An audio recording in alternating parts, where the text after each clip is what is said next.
Okay, so due to some reviews that I've gotten, I am not going to be drilling the hello everybody sentence anymore, or I will try not to do it anyway. But rather instead, I'm just going to jump into the tutorial itself right away. So today we're going to do something different from what we've done thus far. This is a common problem encountered by tech support people in companies or forensics in the police or something of a kind, or private companies as well. You generally get a machine, if you're working the forensics, whether you are working for the police force or whether you are working for a private company that is a contractor for the police or something of a kind, you will inevitably encounter system passwords that you will need to bypass. That can be extremely problematic. For example, if somebody has encrypted their drives, it is with a strong enough encryption key, it is unlikely that you will ever manage to pull anything out of those drives. Now, we're not going to be dealing with the encrypted drives today, as that is pretty much impossible, or highly unlikely, I would say. Rather, instead, we will be dealing with system passwords. Now, usually what the forensics would do is insert a bootable CD or a USB and boot it from there. However, a lot of the systems, you get logged in by some default user. For example, my default user here is test. It doesn't have any root privileges of whatsoever, but I am able to actually do some basic operations on the system which do not require root access. Now, from this user mode, I want to acquire a root password so that I can actually control the system to the fullest of extents and see what is going on there. Now, I can't actually control the system from a bootable CD, rather instead I can control that particular system which runs from a bootable CD and then access the files here. And this is also one of the methods that is very nice. You can extract password hashes and then crack them later on or something of a kind. But today, what I wanted to show you, this particular method, is when people forget their passwords or something of a kind, you don't necessarily want to go through the trouble of actually booting from a CD, then getting a hash, and then after you've gotten the hash, you then need to crack it, and so on and so forth. Rather, instead, I will show you a method where you can obtain root access without that by just rebooting the system and changing a few things there. And then afterwards, we will use that method, or we will use the one with the CD to acquire the hash as well. And then I will show you how to crack that hash with John the Ripper. Anyway, without further ado, let's just go ahead and reboot the system. So I'm just logged in as test here. Let's just type in reboot. Oops, I do need to, I can just use the graphical interface to reboot the system. Or you can just physically turn the machine off and on. Oh, come on, where are you? Hibernate, restart. As I said, you can physically turn the machine on and off, and that's gonna qualify as a restart. So, okay, it is now in the process of booting. Grub is loading, and immediately after the grub loads, move the arrow up and down so that the timer actually stops. Go ahead and press. You see there are these options here. It says use up and down arrow keys to select which entry is highlighted, press enter to boot the selected OS, or E to edit those commands before booting. So what we want to do is press E, and there's a whole bunch of things here. It's kind of difficult to see. I can't make it any clearer for you, unfortunately. There is one line which is very clear where I am now. It says echo loading Linux 318 Kali AMD 64. I'm sure you see that one. Down below immediately there is Linux / boot VM Linus 318 something. And down below that line you have this number string. Well, it's the same line, I think. Let me just move the arrow. Come on. Excellent, there we go. So it's the same line, basically. It just can't fit into the screen.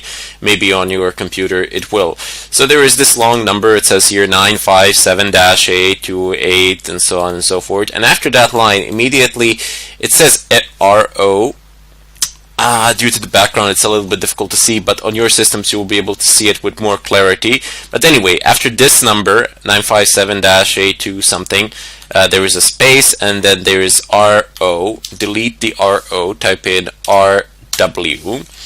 Go to the end of that line, don't change anything else, go to the end, press space, type in init, INIT equals slash bin, so bin slash bash. So it's BASH. Excellent. So let's see how do we actually save this. Press Ctrl C or F10 to boot.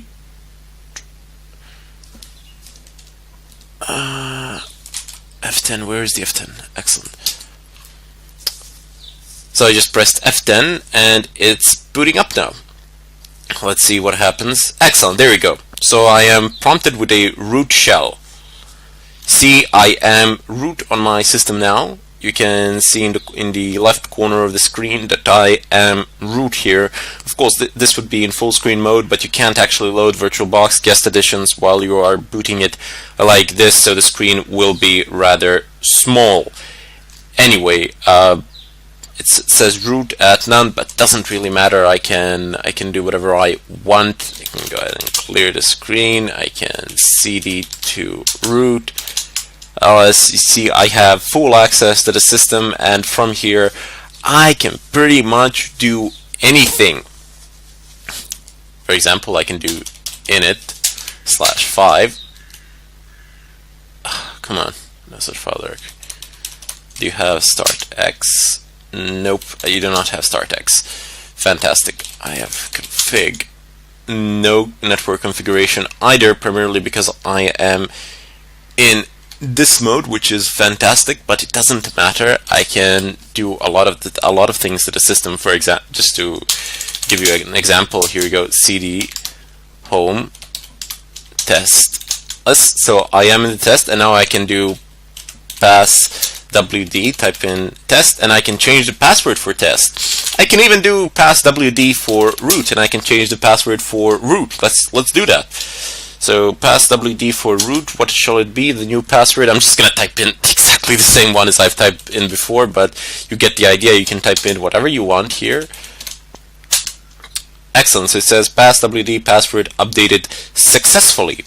Now what we want to do is reboot and do a regular boot, so we get the graphical user interface as well, and we get full screen here in VirtualBox, and we get a bit of a prettier environment as well. So just go ahead and reboot. You will of course need to undo the changes that have been done. Could not determine the run level. Doing soft reboot, it's better to use shutdown instead. Okay, so this approach comes with certain problems. Let's just power off the machine. You do not wish to power off as well. Amazing. As you can see, this does come with a few drawbacks. It is not as convenient, but oh well. Doesn't really matter.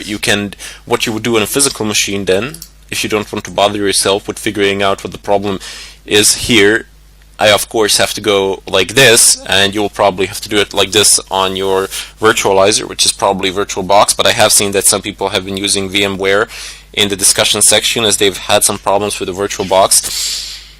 As I said, you can either try to figure out what is the problem here, and it says it's better to use shutdown instead of power off on the command line or something like that. You can try typing in some other commands, but honestly, why bother? Just press the reset button on your computer and let that be the end of it. So reset, it's booting up. Welcome to grub. Okay, so proceed to edit.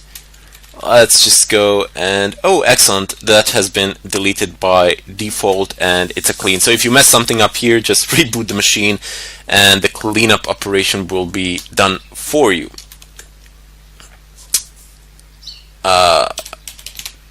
Exit from here. I don't really want. Oh, come on, don't bug on me now. Never mind, we're just gonna reset it again. Not a good idea to do these sort of things in a VirtualBox. They tend to or pretty much any virtualizer. Maybe on Xen it wouldn't be a problem, but they can present problems in our VirtualBox, primarily because it is not a physical machine. It doesn't work in not in exactly the same way. Anyway, I am rebooting it here, and we're gonna get into the system, and we will be root. So not yet, but now we know the password because we have changed it. Although this method does not enable you to actually get the password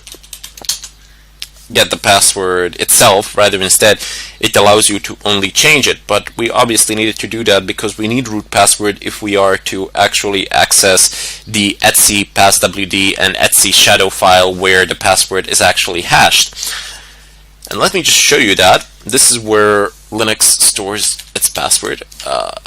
You need to become root for this, and now we know the root password. So let's just type in, well, not nano, but even better, cat etc shadow. Excellent. So you see here it says test, which is my user, and then there is some sort of a hash over here that is not pretty to look at, but what can you really do about it? You can crack it, I suppose, but that's about it. And excellent. And here is the root is the first one, and then there's the hash here as well. Now we need to actually crack this. Let me just go ahead and clear the screen. In the follow-up tutorial, I'm gonna show you how you can actually extract this hash and how you can crack it. Now this particular tutorial, or these few tutorials, will be for a Linux type system, and then we'll move on in the next few tutorials to a Windows based system. But remember that we need to obtain root privileges on a system before, or admin privileges on a Windows system, before we will be able to do these sort of things in order to extract the passwords themselves. Why should you do this? I mean, if you already have root access to the system, well, you might want to extract the system password primarily because people tend to repeat the passwords, and they might have used it elsewhere or something of a kind, or your contractor might just say, "Hey, I want the password. I don't necessarily want just root access, but rather instead I want the password for whatever reasons."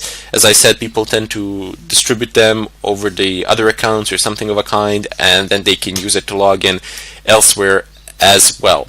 In any case, I bid you farewell, and I hope to see you in the follow-up tutorial.